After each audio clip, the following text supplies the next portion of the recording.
Malaki. Bilog, ha? Oh, solid po yan, solid. Oh, solid. Oh, natatanggal na, oh. Ano po kasi raw pa po siya eh. Kaya... So, magkano naman ito binibenta?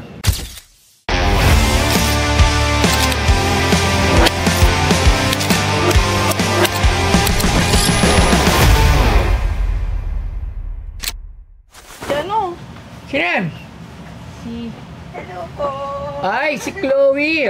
Kamusta si Carlos? Ay, hindi po ako yun. Ay. Kabuhok ko lang po, tsaka pangalan. Chloe ka ano din. Medyo mabigat po. Ang bigat naman yung dala mo. Kaya po ba yun? Ka din. Akala ko iba yung mabigat.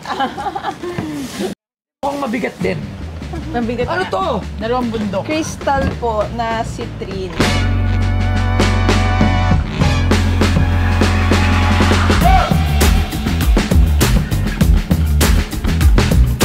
Citrine ay isang uri ng quartz crystal na may kulay dilaw hanggang gold. Kilala ito bilang the Merchant's Stone dahil pinaniniwala ang nagdadala ng swerte, kasaganaan at tagumpay sa negosyo. Isa rin itong crystal na ginagamit para sa positive energy, confidence at motivation. Madalas itong gamitin ng mga negosyante o kahit sino na gustong dumami ang pera at good vibes sa paligid nila. At ang binebenta sa Pinoy Pawn Stars ay ang Crystal Citrine. Crystal. Saan mo naman ito nakuha? Actually, nakuha po namin sa Bigat. cave nyo. Opo, sa... Yaman nun, may sarili kang cave. May property lang po kami sa Mindanao. Oh, panis. Ganda. Panis tayo, pagpagitan natin sa dalawa. Yan. Medyo bigat lang po talaga siya. Baliro po siya. So, yung citrine naman po kasi pang-attract ng money, tsaka ng swerte. Ano to? Alam mo ko ano to? Citrine po. Citrine. Citrine. Citrine. Yes po. Saan mo naman nalaman na citrine to? Actually, collector po talaga ako ng crystals. Lagay natin ng crystal. Okay lang. Lagay lang sa... Oo naman. Lagay lang natin dito, ha? Yan. Okay. Aray ko. Okay. Collector ka ng? Crystals Crystal. po. So, nagkataon po, nung umiikot kami dun sa property, nakita po namin na may mga crystal po yung cave. So, ito lang po yung naiuwi ko kasi nga po syempre may... Rudy, parang ito yung ano, no? Yung dun kila... Boss? Ano ba tawag dito? Ang dami nun eh, no? Sa kanila, bahay niya, puro ganito. Oo, sa Pasig. Sino mo kasama mo nag-vlog mo? Oo, grabe yun. Hindi ko alam kung ano tawag doon. So yun, no? Ano tawag dito? Citrine po. Sure ka? Yes po. Itawag natin. Hindi, kasi ako, pagkakalam ko, Kala mo matawas eh. itong mineral na to, it's a methamphetamine hydrochloride acid. Grabe naman. Sakit na yung ulo ko. Totoo. Alam mo yun? Hindi po eh. Yung Maganda lang po sa ano. methamphetamine hydrochloride acid ay isa siyang substance, chemical substance, na ginagamit ng mga addict. Okay. In short, Talaga. Ay, hindi naman, grabe naman po, baka maano ko. Matakbangan ako sa labas. Okay, natimbang mo na to. Nasa ano po siya, 9 kilos. 9 kilos. Yes po.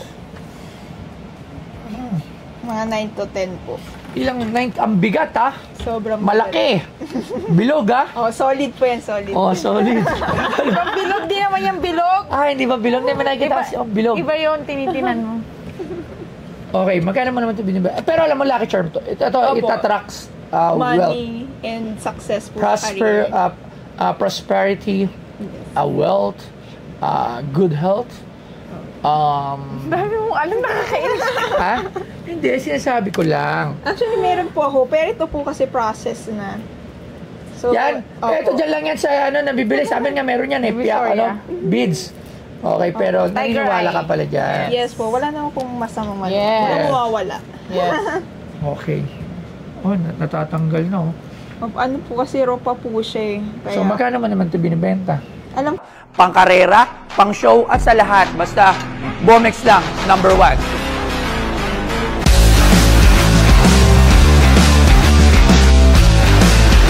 Pag ito nakakabit sa motor nyo, kalokohang hindi mapapalingon.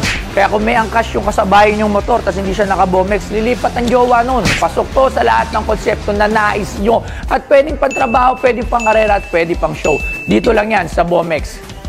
Si Toy Tumamen, geng, Bomex. kung tatawad kayo ng malaki, so lalakihan ko muna. Magkano? 200k po. 200K?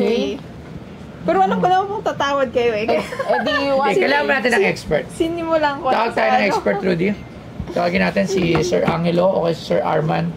Tingnan natin. Si Angelo, akin si Sir Arman. may pangalan pa. Oo. Halaga po yan ni Hindi natin Mama. kung sino yan. Natawag lang tayo sa expert kasi hindi ko alam kung anong presyo nito at kung talagang ganun yung price. Pero may nakikita ako mga display nito sa isang boss sa Pasig. Buong bahay nila may ganito. Grabe. Okay. So, Sir Angelo, eto meron tayo sa harap natin. Ano ba tawag dito? Alam mo to kung ano to? Parang limestone ah. Hindi. Familiar ka? Ito daw yan. Cetrin. Si Cream. Ito marunong sa bato eh. Hindi ka marunong. Cetrin, hindi ka marunong. Sinong sa tingin mong expert para dito? Arman. Pwede. Okay, sige. Salamat, Sir Angelo. Kala ko mahilig ka sa malaki kasi. Okay. Sige. Sige na, bye-bye. Sir Arman. Hindi natin matawagan si Sir Arman para matignan natin talaga. Kasi alam mo, ito ang problema dito sa mga gems at minerals. Kailangan talaga, when you're selling something like this, you need a paper. You need from geographical to assess kung ano talaga to. And the weights, kung ano klase talaga siya. Kasi napakaraming crystal. There are lots of, kumbaga, sa mineral, ang daming magkakamag-anak. They can look the same, they can feel the same, yung structure and everything. But, hindi mo siya madaling ma-judge sa eyes lang natin. There are samples to be tested para malaman kung saan talaga siyang family ng crystal. So, from there, doon natin nakikita kung magkano ang presyo when it comes to rocks and like this mga crystals. So, kinonfirm mo na this is Citrin. So, we need it na talagang meron kang certification from geographical dyan sa DOST or kung ano man yung Parang siya meteor. yes, yung meron talagang papers kung ano talaga yung exact. Kasi, katulad ako, I don't have any knowledge sa Citrin. I don't have any knowledge para dito. Yung isang expert ko, wala rin. Si Sir Arman, wala din. At hindi rin natin sigurado siya doon unless ikaw talaga ay nasa yun talaga yung trabaho mo. So, kailangan dito is papatingin natin talagang kailangan mo muna to dalhin sa mga talagang expert. At after doon, we could tsaka natin titignan yung price range niyan sa marketplace. Okay? So, ngayon, sa 200,000, hindi ko to mabibili. At ayoko rin presyuhan kasi nga hindi natin alam kung magkano talagang presyuhan nito. Pero kung mabait ka, bibenta mo to, I could buy it for 2,000 pesos. Ayun. Grabe yung Grabe. Hindi na siya lugi doon. Tsaka may pantawas na. Pantawas ka. May pantawas na. Hindi, yun yung importante sa minerals. Ang dami kasi talagang categories yan. Sobrang daming kamag-anak. Kumbaga, hindi tayo sure. Pero, kung it bring lucks to you, bigay mo na lang sa amin. Mas matutuwa pa ako. Okay ba yun sa'yo? Hindi, syempre. Hindi. Galit ko yung mama ko. Alright, so, pahihimas mo na ng swerte. Ayan. Pahihimas, parang, hinihimas ko na, hinihimas ko yung swerte.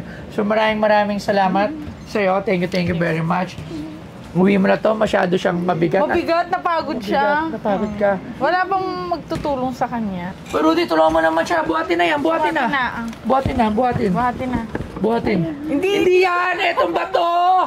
Kalante, tingnan naman ako. O, baka mabagsak. Napag-aalataan ka, Ruby. Pag-aalataan ka. Baka mabagsak. Dun. Maraming salamat sa'yo. Thank you for visiting us. At dun tayo sa, alamin muna natin yung tawag. Maraming salamat. Hi everyone, this is Chloe Jenna.